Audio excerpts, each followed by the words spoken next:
قومی اقتصادی کونسل کی انتظامی کمیٹی نے سندھ اسکول ریہیبلیٹیشن پروجیکٹ اور وزیر اعظم لیپ ٹاپ اسکیم سمیت کئی اہم قومی نوعیت کے میگا منصوبوں کی منظوری دے دی ہے۔ ایکنک کا اجلاس پیر کو نگراں وفاقی وزیر خزانہ ڈاکٹر شمشاد اختر کی زیر صدارت منعقد ہوا۔ اجلاس میں وزیر منصوبہ بندی سمیع سعید، وزیر مواصلات شاہد اشرف تارڑ، وفاقی سیکریٹریز اور وفاقی و صوبائی محکموں کے سینئر افسران نے شرکت کی۔ اجلاس میں Khyber Pakhtunkhwa food security support project کی منظوری دی گئی۔ یہ منصوبہ 5 سال کی مدت کے لیے ہے۔ منصوبہ اپر دیر، سوات، مالاکنڈ، چارسدہ، پشاور، نوشہرہ اور ڈی آئی خان میں شروع ہوگا۔ منصوبے کے تحت سیلاب سے زیادہ متاثر ہونے والے اضلاع میں غذائی سلامتی اور ماحولیاتی موزونیت کے حوالے سے موزوں اقدامات کیے جائیں گے۔ اجلاس میں ایشیائی ترقیاتی بینک کی ہنگامی امداد سے سندھ اسکول ریہیبلیٹیشن پروجیکٹ کی منظوری دی گئی۔ یہ منصوبہ سندھ حکومت اور ایشیائی ترقیاتی بینک کے مشترکہ مالی تعاون سے مکمل کیا جائے گا۔ منصوبے کے تحت سندھ کے اضلاع دادو، خیرپور، لاڑکانہ،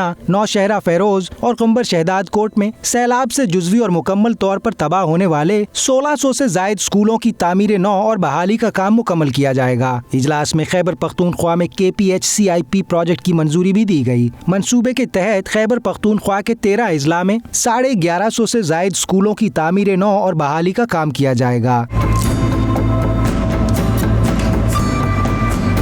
اجلاس میں وزیر اعظم لیپ ٹاپ اسکیم کی منظوری بھی دی گئی۔ منصوبے پر ہائر ایجوکیشن کمیشن عمل درآمد کرے گا۔ اجلاس میں KP human capital investment project کی منظوری بھی دی گئی۔ منصوبے کے تحت پناہ گزینوں کی میزبان کمیونٹیز میں صحت عامہ کی خدمات میں بہتری لائی جائے گی۔ اجلاس میں ویمن انکلوسیو فائنانس پروجیکٹ کی منظوری بھی دی گئی، جس کے تحت خواتین کو کاروباری قرضوں کی فراہمی میں حائل رکاوٹوں کو کم کیا جائے گا۔ اجلاس میں وزارت ریلویز کے تھر کول کنیکٹیویٹی منصوبہ کی منظوری بھی دی گئی۔ منصوبے کے لیے وفاق اور صوبہ نصف فنڈز فراہم کرے گا۔ اجلاس میں پشاور ناردرن بائی پاس منصوبہ کی منظوری بھی دی گئی، جس کے تحت 32 کلومیٹر سے زائد 4 لین کی شاہراہ تعمیر کی جائیں گی۔ اجلاس میں گریٹر تھر کینال پروجیکٹ فیز 2 کا جائزہ بھی لیا گیا، تاہم اسے مؤخر کر دیا گیا اور وزارت منصوبہ بندی اور وزارت پانی کو مناسب سمری تیار کرنے کی ہدایت جاری کی گئی۔ اجلاس میں Sindh barrage improvement project phase 2 کی منظوری بھی دی گئی۔